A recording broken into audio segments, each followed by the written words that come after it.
Good afternoon, everyone. Come on in, make yourself comfortable. We're going to get started in about 30 seconds.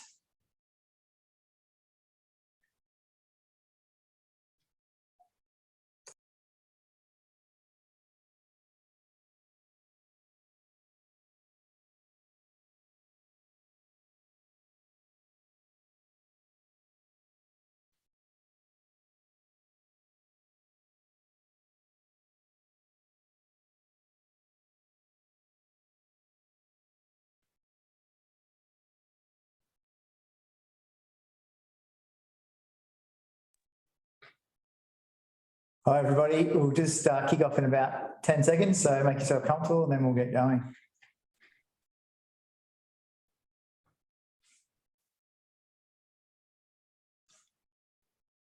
All right, looks like we've got most people in. So welcome to your September webinar. My name is Jeff Thurrock. I'm a director of AFSL and AAN, and I will be your host for today. So I'm really excited to be joined by our two expert guests today from Lazard Asset Management. So sitting next to me here is Dan Kelly, who's a BDM, Business Development Manager for Lazard. So hi, Dan. Thanks, Jeff. Thanks for having me. And at home is Warryn Robertson, who's Portfolio Manager and Analyst with Lazard Asset Management. So thanks for joining us as well, Warryn. Good to be here, Jeff. So we've got a lot to talk to today around navigating a challenging global environment, and Warryn and his team, along with Dan, have done a great job in recent times navigating those challenging environments. Before we get into the conversation today, just wanted to let everybody at home, sorry, just making sure my technology is working here, know that today during the webinar you are on mute and your video is turned off, so we can't hear or see you, so feel free to move around. We would love to get your questions though, so as you can see on the screen there, click on the Q&A tab and type in any questions and we'll endeavour to answer those on the way through, or perhaps if we have some time at the end, we'll come back to them as well. Also wanted to let you know that most of the conversation we had today will be about international markets and general financial concepts. So I'm just going to give you this general advice disclaimer that today we're not taking into account your personal circumstances, even though many people on the call are clients of AAN or Everlesco. So if you would like to know more about how what we're talking about might impact you, please get in touch with your advisor or give us a call and we can talk further through that. So broadly speaking, we're going to run through a few things, but what I'm going to do to start off with is pass over to Warryn to run through and give us an overview of the Lazard Global Equity Franchise Fund, which was added to the AAN model portfolios earlier this year. He's going to talk to us about how they manage money and, as we talked about, how they've done well in the recent challenging environment. So without further ado, over to you, Warryn. Thanks, Jeff. And yes, and again, thanks everyone for joining us today and giving up part of your lunchtime. As Jeff said, you're on mute, so sit there, drink, sip your cup of tea, have your biscuit, and hopefully you'll enjoy the conversation that we'll take you through. So on the next slide, we just give a brief overview of the strategy itself. And look, I should have introduced the firm. Lazard has been around about 170 odd years now, since 1848. Three brothers went from Paris to London to San Francisco to finance the goldfields. And we have been giving financial advice to investors around the globe, be they corporates or corporates in terms of M&A activity or pension plans now since 1848. Globally, Lazard manages about 220 odd billion US dollars. And in the strategy that we manage for Jeff and his other advisors at AAN, we manage a touch over 3.7 now. In fact, as of today, it's closer to 4.5. We've won a couple of other global clients. And what it is they're attracted to, and the reason that Jeff and AAN were attracted to us, is our objective is to seek to invest in global markets, but to do it slightly differently than many of your other managers would do. So we look to, over the long term, provide defensive returns by investing in companies we call economic franchises. And it's the definition around those types of businesses that we think really do provide us with a performance and a return profile that investors find attractive. It tends to defend in down markets. So in markets like we're having now, that definition of being an economic franchise, we think does help defend your capital. And we think that these are the types of businesses that in essence are more predictable, more forecastable. And as an investor, that makes them frankly easier to do the job that I do, which is to try and value them. And we're unashamedly what they call a value manager. So we focus very much on what we pay for the companies that we invest in, and really try and balance that equation of what you pay versus what you get. So what's the price I'm paying for this business versus how productive in terms of its finances should it be? Generally, we're quite concentrated, so we are considered punchy, if you like. We hold between 25 and 50 names in the portfolio. We've been running this strategy now since October 2013, so coming up for 9 years in a couple of weeks. And as I said, around the globe now, on behalf of clients, we're managing closer to $4.5 billion.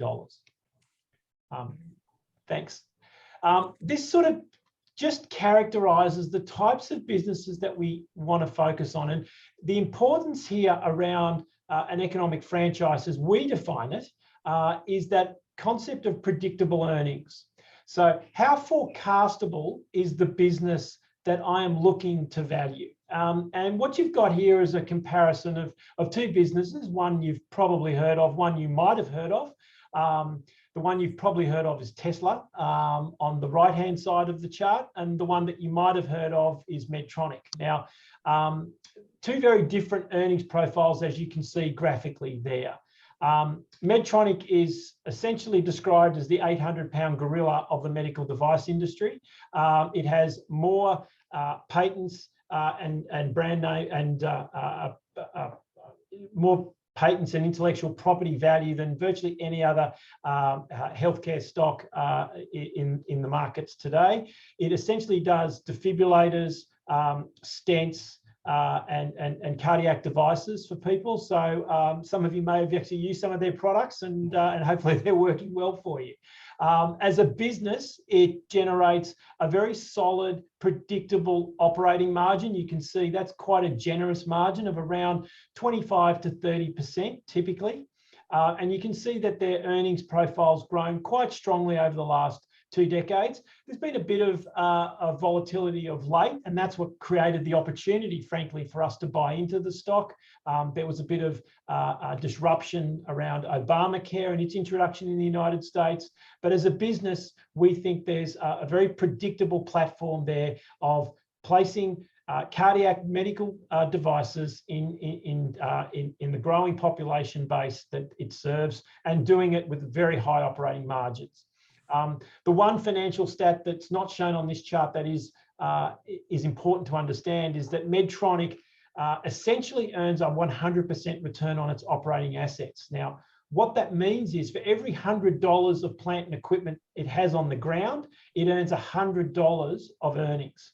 Now, that is exceptionally high, and it goes to the fact that its value is not in the plant and equipment that it has, but in the patents, which essentially sit off its balance sheet, more than 5,000 of them, and that creates a very strong level of financial productivity, far more than the vast majority of companies in the world.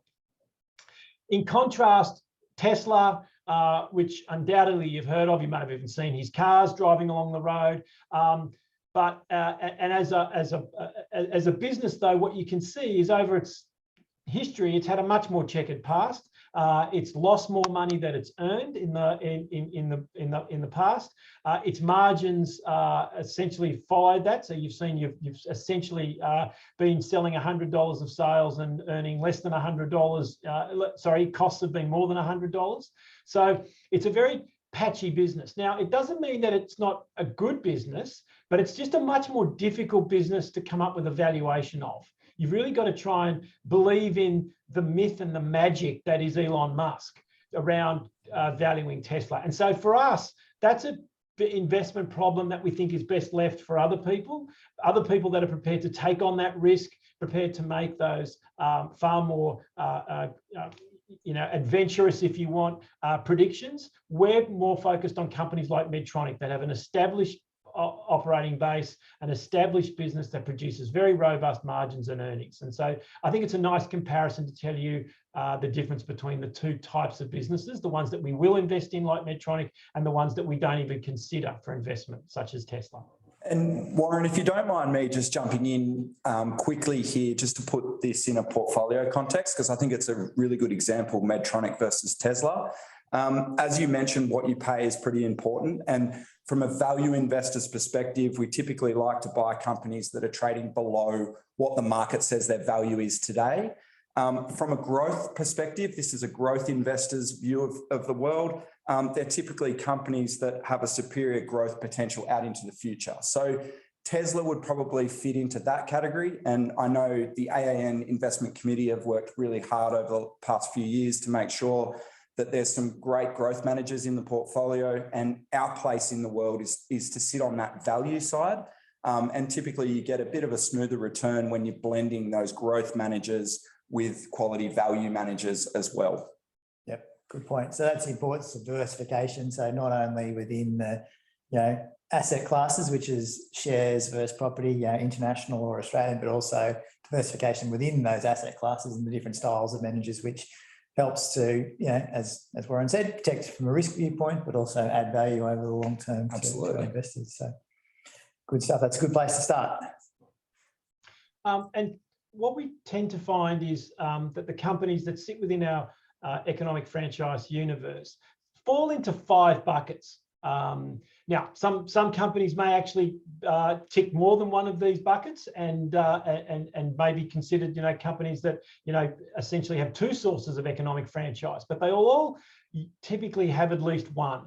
And so what they are companies such as infrastructure stocks or natural monopolies, businesses like National Grid, which operates the transmission, the big poles and wires, and the distribution network, the ones that come to your house in the United Kingdom. So National Grid is a business like that. In terms of an Australian context, think of companies like Transurban. Think of businesses like that are monopolies that aren't infrastructure, such as the Lottery Corporation, the business that was spun out of Tabcorp. They're the types of businesses that sit in that first bucket. Second bucket is cost leadership, where they use their economies of scale. So these are businesses that essentially dominate their individual markets. So Cisco, which has close to 80% market share within servers. Intel, again, 75 to 80% market share of chip manufacturing in the globe. Businesses that essentially, because of their sheer scale, are able to earn abnormally high rates of return versus their competitors. Thirdly, you've got companies that manipulate network effects. So the more people that join their network, the more valuable they become. These essentially are ones that make our daily lives easier. So if you think about companies that fall into this category, you'd put MasterCard. Obviously, businesses such as Microsoft would also be a network effect business, where essentially I can share a PowerPoint presentation such as the one that we're looking at, or an Excel spreadsheet with Jeff or Dan, and we're able to utilize that and essentially build on that network. That's and again, that creates a powerful economic franchise or moat around the business. Fourthly, brands, intellectual property. These are your classic consumer brand businesses. So Colgate Palmolive, Nestle, even Lindt Chocolate. The businesses that, you identify the brand name, and because of that identified brand name, when you're shopping at, say, Coles or Woolworths, you say, I could buy the cheaper home brand, but I'd actually prefer to pay a little bit more and know that I get that quality branded product. Also in this bucket, we would put companies that use intellectual property, such as Medtronic with their patents. So it's really where the asset doesn't sit physically on the balance sheet, if you want, brands or intellectual property, and they sit in that bucket. And then finally, it's high switching costs. So as a business, they're difficult to dislocate once they're in your business. So Oracle, which does all of the database service for our offices at Lazard, having spoken to our IT guys, if we were to look to change out of Oracle, there's a whole bunch of very uncomfortableness that goes on, because those switching costs to move away from them are very high. Another example of this is advanced data processing, which is the largest payroll processing business in the world. It actually pays Dan and I at Lazard. So we would be very upset if Lazard decides to change their payroll processor and they get that wrong. So there are high switching costs in place for those businesses. They tend to have incredibly high retention rates. So Oracle, ADP have high retention rates well over 90%. And that means at the end of their contract, when the customer looks to change, they tend not to because of those high switching costs. And so these are the sources of economic franchise that really build the ability for these companies to earn really good, solid earnings over many, many years and great returns. The next slide then essentially is where the rubber hits the road for us. So what we do is we identify today around about 225 odd stocks that we think fulfill the criteria of being an economic franchise and sit in one of those 5 moats that we just mentioned earlier. What we then do is, as I mentioned earlier, and as Dan pointed out, we are fixated on valuation. So we're looking to buy stocks that we think, firstly, fulfill the criteria of being an economic franchise, so they're more predictable over time. But secondly, and equally as importantly, will provide you as our investors with good upside, that we think there's value opportunity there. Essentially, that their value is trading above where their market price is. And what we're looking to do is for the market to recognize that value over time. Each one of the 225 odd stocks, we've graphed here, looking at what we had to pay on the 30th of June for the share price, what our value was, and there's a dividend that we'll pick up over the next 3 years. It creates what they call an expected return or an internal rate of return, if you want. And what we've done is just graph them from the most attractive on the left to the least on the right. And so essentially, this is how we build the client's portfolios. Each one of those bars represents a stock. And if that stock has an expected return that we think is attractive enough for us to include in the portfolio, that's what we do.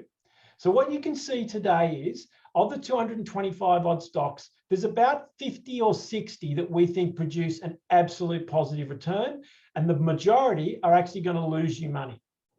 Now, that's because we think markets are expensive. And this is showing you there's a number of top-down strategists that'll tell you, if you look at the market's PE ratio, if you look at where bond yields were and how markets had really gotten out of kilter, they could see from a top-down perspective that markets looked expensive. This is actually granularly looking at 225 companies and saying, from what's called a bottom-up perspective, where do we see value today? And it's in a select number of companies. So that's why the portfolio that we run for AAN has only 26 stocks in it today. Because if you look at that chart, you can see there's about 26 odd stocks that produce a 10% per annum return or higher. And they're the ones that essentially, A, we think are more predictable than others, and B, are really attractively priced today. So that's why we put them in the portfolio. And is that 10%, is that a number you sort of focus on, that 10% expected return? Yep. So what we've done is we've set ourselves the target of trying to achieve from the portfolio at least a 10% per annum return over rolling 5-year periods. Mm-hmm. So that's what we think investors should command from taking equity-like risk.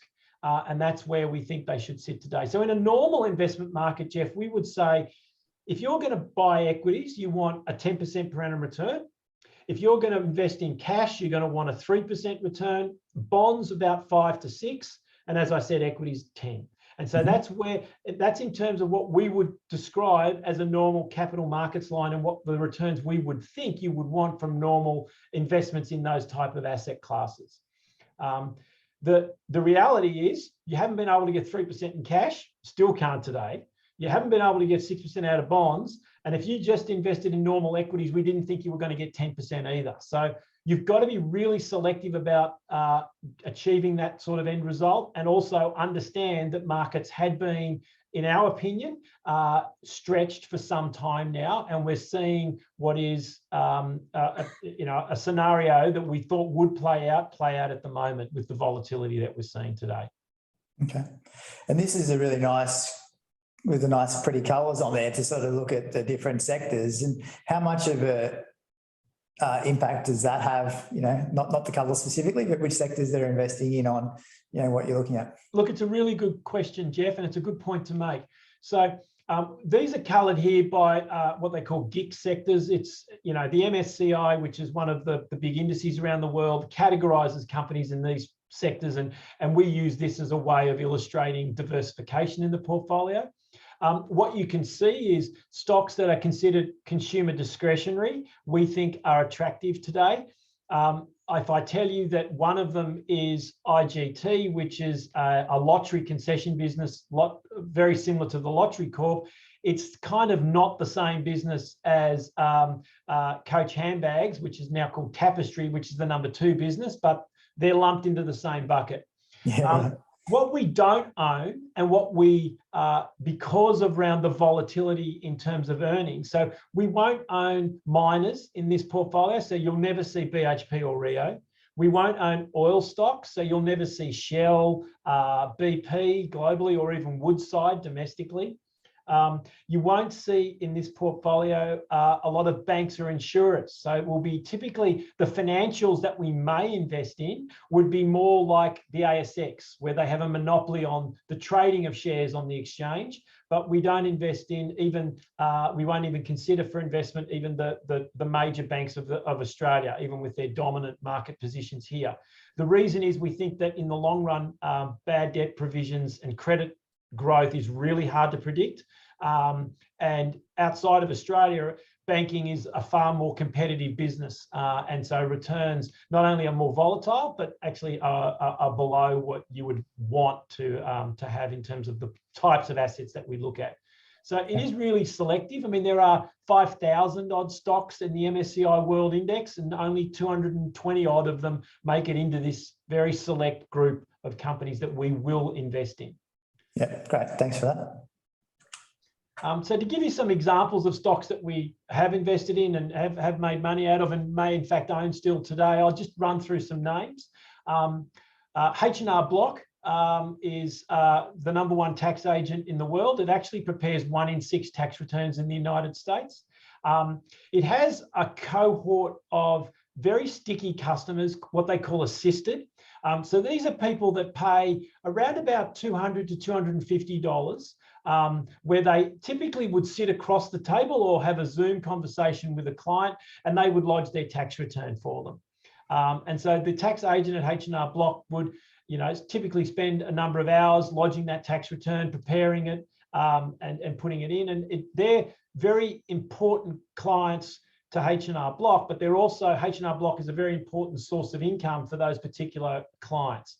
Because typically, and this is about 80% of the 25 million clients that H&R Block has in the US, would get on average about $5,000 in tax returns from spending the $250 to prepare the return. So the way I like to think about it is they make a $250 investment to get a $5,000 return. And that's why they're sticky.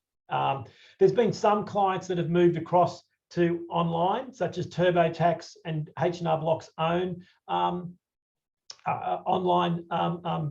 tax return service, but there's a very sticky cohort. Now, what happened to H&R Block was during COVID, a very normal, predictable business. As Benjamin Franklin said, there are only 2 certainties in life: death and taxes. So everyone has to lodge a tax return. All of a sudden, one of the world's most predictable businesses became unpredictable. And that's when the US government decided to change the end of the tax year. So when H&R Block presented their financial report and accounts in 2020, they didn't do anyone's tax returns for that year. And so they lost money.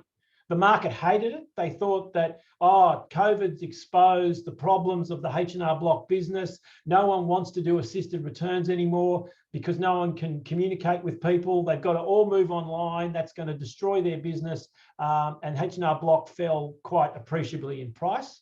In fact, more than 70%. We bought a lot of the stock back then. And in 2021, because of the shift in the tax year, you had 2 tax years and H&R Block made a record profit. In the last 12 months, the stock's up actually, as of today, more than 85%, and it trades on 10 times earnings. So we still think there's value there after even being up 85% today. And it's a business that we've got a lot of confidence in going forward. Microsoft, a business you've certainly heard of, and I mentioned earlier, it is a great business, one of the world's greatest businesses. It scores very highly in terms of the way we categorize businesses for economic franchises. When we started this strategy back in 2013, we paid 8 times earnings for Microsoft, which we couldn't believe at the time. We thought it was a giveaway price. And if you say to people now, you pay 8 times earnings when it's trading at close to 30, they sort of shake their head and think, how could that possibly be? Yeah. The market was overly concerned with the PC market. Essentially, Apple had come out with the new iPhone, the iPad, and everyone thought we were going to be giving up PCs. We took a bit more of a longer term view on it and believed that the two could act together in combination. And they had a small little thing called the cloud that they were, hopefully going to make some money out of. Mm-hmm. We ended up selling out of it in 2019 after we made 8 times our money. It added 800 basis points over that holding period for our clients. And subsequently, it's risen 30% thereafter till its peak about 6 months ago. Since then, it's fallen 30%. So Microsoft's back to about, if we go back to the other slide we mentioned earlier. In fact, Jeff, just click back a slide if you can.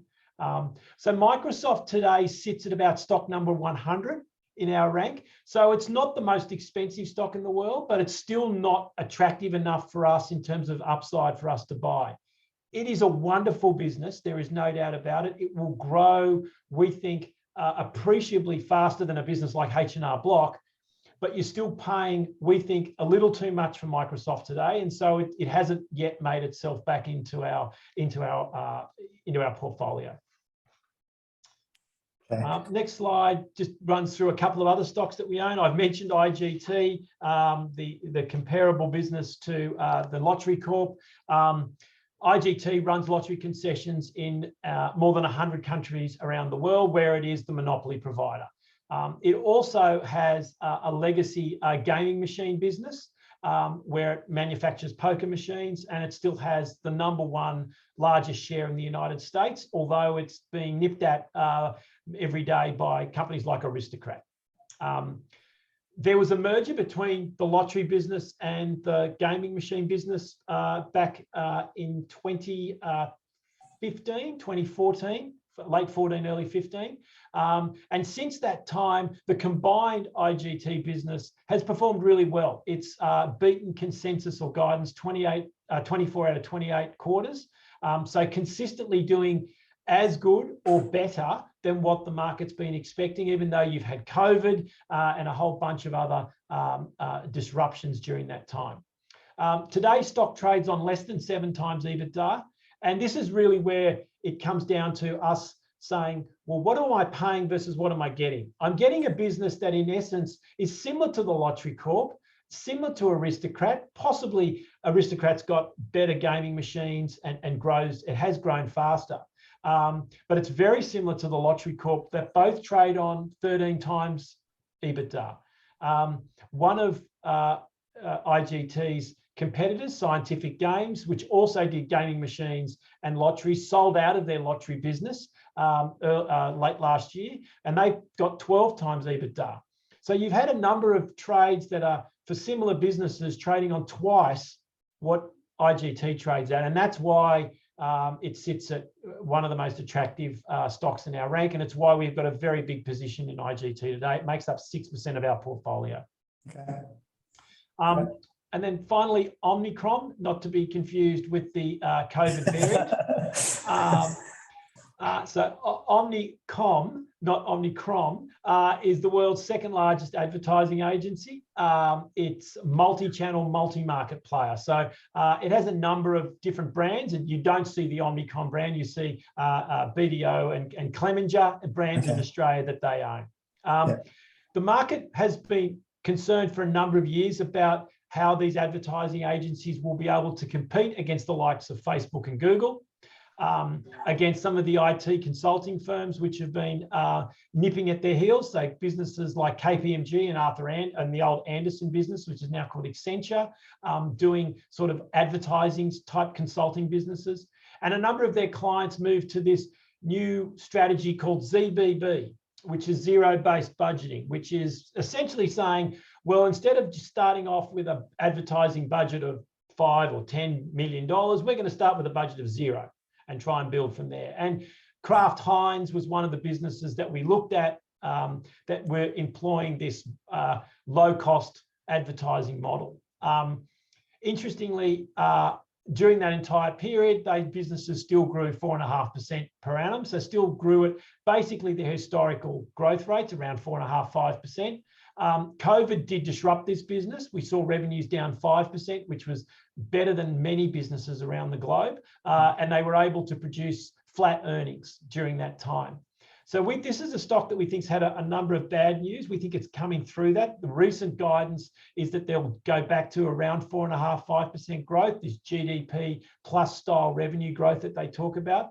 And it trades on a very reasonable multiple of only 10 times earnings. And so we think in terms of what you're paying versus what you're getting for Omnicom, it's a very, very attractive business. So a lot of the, I guess, a couple of the stories you talked about and looking at the style, it requires a fair bit of patience in terms of, identifying good businesses, being patient as to when you buy into them. How do you work out when to sell out of them?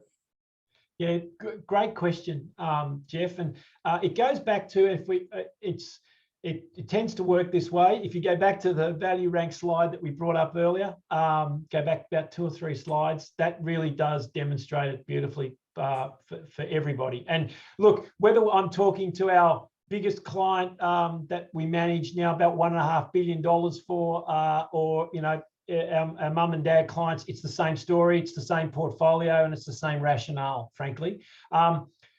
Every single day, this pretty chart gets produced in an Excel format. We don't do the pretty chart, obviously, we just have the numbers down the screen. But essentially, it drives the portfolio allocation decision. So if you imagine as share prices move around on a daily basis, given the types of businesses we're investing in with these long-term predictable earnings, our focus on values at least 3 to 5 years into the future means that our valuations don't move around anywhere near as volatile as share prices do. Yep. And so what happens is that creates natural buying and selling for the portfolio because of how stocks move up and down this chart. So as IGT, hopefully, moves from its position at number 1 in the rank, and the market says, actually, I think we should start paying the same price that we paid for Scientific Games' lottery business or the Lottery Corporation, and it moves down our rank, we will then have the opportunity to sell out of that stock and to buy into another stock that may have underperformed, such as, Microsoft keeps underperforming and moves up into the buy territory. Okay. And again, that will shift how the portfolio moves over time. So if markets fall appreciably, and we don't want that to happen, but if it does, and you have, say, 50 stocks that sit above 10% per annum, then what we'll do is instead of owning a very concentrated portfolio of 25 names, we will more than likely diversify the portfolio into 50 names at that point and hold, instead of 6% in our number 1 positions, maybe only 3% and maybe 1% in others. So a much more flat, balanced portfolio, which would mimic how that chart looks. Okay. So it's a very simple buy-sell discipline. It all comes down to that, the shape of the value rank and the opportunities that it's telling us that we need to take advantage of today. That's a very important chart, that one. It is. As I said, with most of our clients, it's the only one they turn to.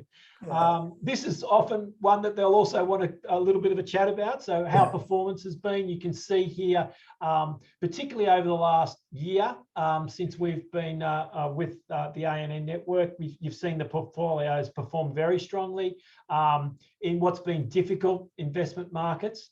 But I'd also get you to look back at the annual performance from 2014 to 2021. So what you can see here is in very different market environments, 14, 15, 16, 17, 18, the portfolio performed admirably. We were disappointed with the absolute level of performance in 2018, but it still did outperform the broader index. In 2019, we were happy with our performance, but we underperformed. And what you would expect with businesses like ours is that when markets become very aggressive and very what they call momentum driven, and you'd see a 25 or 30% return market, we're typically not going to keep up in those types of markets. We're going to underperform. Likewise, what you should see is when markets perform poorly, as they have in the last year, we would tend to do very well in those types of markets. Now, the one blemish, if you want, on this track record is 2020, and we need to talk about that. The March quarter of 2020, when the pandemic first came into being, our stocks didn't defend as well in a share price sense as they had historically. In many ways, one of my fellow portfolio managers described it very well. We had a portfolio that was perfectly placed for a recession, but not for a war. So we owned a number of toll roads, which meant that usually people travel up and down roads every day, and they didn't because we were all in lockdown. Yeah. We owned the world. IGT operates the Lotto concession out of Italy, which is the biggest lottery in the world. For the first time in its 60-year history, they were unable to sell lottery tickets because essentially they closed down the news agencies. Now, they could buy them online, but typically these are people that go and spend, you know, €5 or €6 at the news agency, and they couldn't do that. So a number of our businesses struggled in that initial 3 months. We performed better in the back half of calendar 2020, but that first 3 months was a really difficult period. But what you can see is if clients who have stuck with us over the whole term, if you go back to the annualized returns, they've actually done very, very well. And even clients that bought in just before that period subsequently have seen most of their returns made up again. Yeah, that's great. Thank you. And you probably can see there with the 1 year number, Warren, it's a nice segue into inflation and how you guys think about inflation. So obviously you've performed pretty well as interest rates around the world start to increase due to the inflation pressures, particularly in the US and parts of Europe. So would you be able to give us your take on inflation and how that's going to affect markets going forward? Absolutely. So sure. So look, on the next slide, there's a couple of charts that I'll talk to in a minute. But just to set the background, when we look at valuing companies, we're looking at them, as I said, on 3 to 5 year plus horizons. And what we're typically looking to do is to value them on what we think are long-term assumptions. So remember, I mentioned at the outset, we think if you're investing in shares, you should, in the long run, want a 10% per annum return out of those shares. You want to get, say, 2 to 3% out of cash, 5 to 6% out of bonds. And essentially what we've done is when we value a company, we use that framework in our heads. So we've got long-term bond yields in the US for our US stocks at around 5%. In Australia, we believe that, you know, long-term bond yield should be about 6%.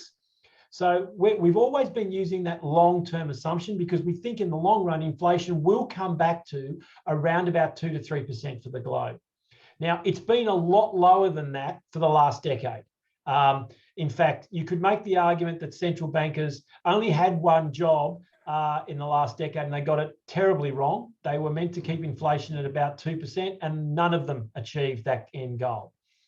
Part of the reason we think that you've seen inflation break out in the last 12 months in particular is 3 factors. The first one was essentially there was inbuilt inflation that was poorly being considered and thought of by central bankers around the world. And that is they really were focused on consumer price inflation and not on asset price inflation. So we've all seen house prices go nuts globally around the globe, even before the pandemic. And central bankers were and equity markets likewise have done very well. And central bankers, we thought, were just turned a blind eye to the implications that had and were too focused on how much iPhones cost and the fact that they were going down, or how much, you know, a glass was costing. The second factor is, as the pandemic occurred, the central bankers misread the economic conditions and didn't consider that a pandemic is different from a normal recession. So let me take you through these stylized charts here, and this is essentially, you know, goes back to what you would have done in economics back in year 12, as I did, or back at university. It's the basic, you know, supply versus demand, price versus quantity equation. And so think of it this way: my dad likes to buy Uncle Toby's oats when they're on special. Okay, so he's prepared to buy 10 packets of Uncle Toby's oats if he can get them at $2 for the big kilo packs, right? If they're $5, he's not prepared to buy them. So essentially, if you think about it, his demand curve means that at lower prices, his quantity he's going to demand is higher than at higher prices. And so demand curves slope downwards from left to right. And you can see that on the slide there. Thank you, Jeff. Supply curves shift upwards from the left to the right. So essentially what that is Uncle Toby's is more than happy to provide my dad or other people who aren't as price sensitive with oats at higher prices. They're prepared to sell more of them than they are at lower prices. And so you have upward sloping supply curves. And what happens is, where you find supply and demand meets, that's what determines how much people want and what price they pay for it. Now, in a normal recession, what happens is supply remains relatively fixed and demand falls. So either through higher interest rates, which is what governments, central banks are doing today, or other economic variables, you'll see demand shift.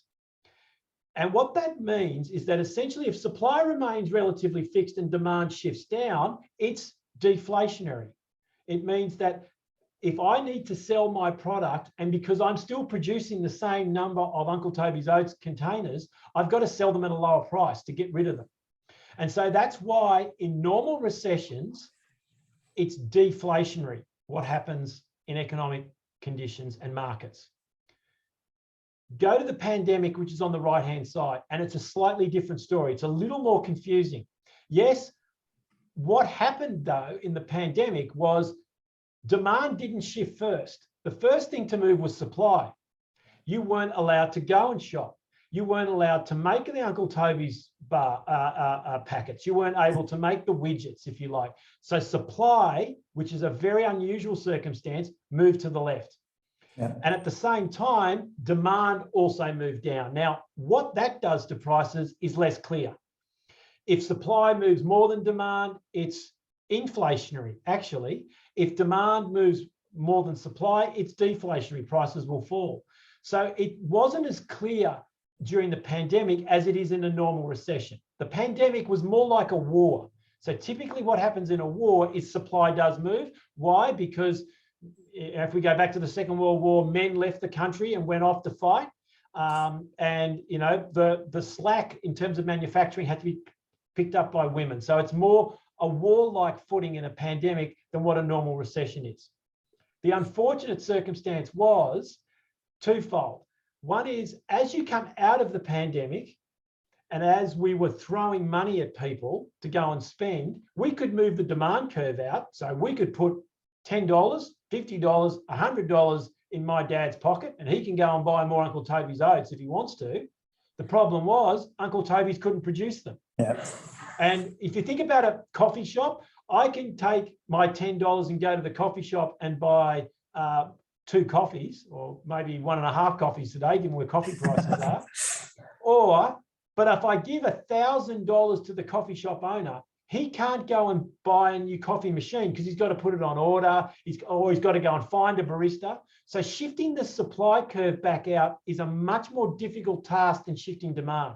And so that's the first point as to why we've had inflation. You were able to move demand, but not supply. And so that became inflationary. The third factor is this concept that everyone's talked about for the last 5, maybe 7 or 8 years now, modern monetary theory. And it's a complex set of economic conditions that is essentially an experiment that the world played and didn't create inflation for the first 5 or 6 years of the 6 or 7 year experiment. And the reason was really simple, okay? Modern monetary theory worked essentially in a little petri dish. Essentially, you had this little closed box where central bankers took money and gave it to banks, and then banks had to take that money and put it back with central bankers, or central bankers gave that money and gave it to governments, who then gave it back to central bankers. And they kept it all amongst the three of them in what was a really little enclosed world where essentially it didn't allow that money to escape. So people were talking about money supply going back 5 or 6 years increasing, and this was going to be inflationary, and it wasn't. And it couldn't be, because essentially you never gave it to mums and dads.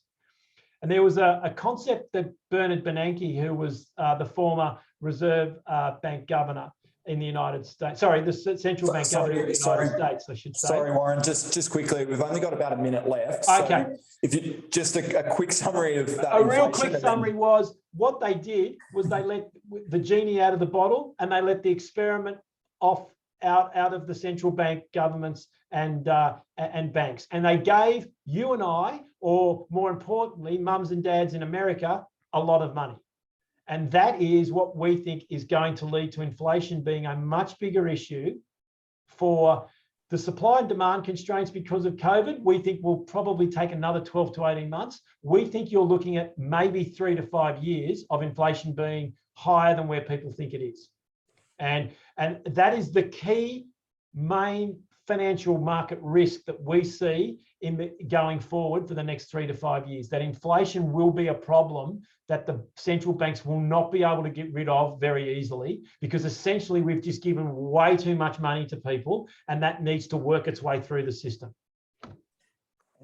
And just in wrapping up, I know we are out of time, but if anyone has any questions, now is a good time to quickly type them in. But one question on that is so given that's, I guess, your hypothesis is in terms of inflation, does that mean that equities overall are going to underperform, or does that mean you just need to look in different areas, or what does that mean for portfolios? I think it means you've got to be really selective about how companies can deal with inflation. And the problem with that is we haven't seen it for 20 to 30 years. So you can go back and look at financials that companies have had around in the 70s and try and make some assumptions about what that'll do 50 years earlier, but it's really hard. So it comes down to really doing analysis similar to what the picture is on the slide in front of you. It's around, okay, let me think about how a company like Medtronic makes money. Now, we think Medtronic is going to be is going to struggle in an inflation environment. It still will do well because essentially you've got the tailwind of demand for their products, but they don't have pricing power, unlike, say, a Transurban's toll roads, which the tolls go up every quarter in line with inflation. So it really comes down to what we refer to as hand-to-hand combat, having to understand the businesses and work through it. Some of the big technology stocks are ones that you've really got to think about, because a lot of them make money with price deflation. So what does that mean when inflation goes up for those types of businesses? So it really is looking at every single business, tearing it apart, doing a lot of detailed analysis, and being very selective, I think, today about the stocks that you're prepared to own. Fantastic. Okay. I think that's a good place to wrap up. Thank you very much, Warryn, for sharing those insights and filling us in on how you go about managing the portfolio and why it's performed so well in recent times.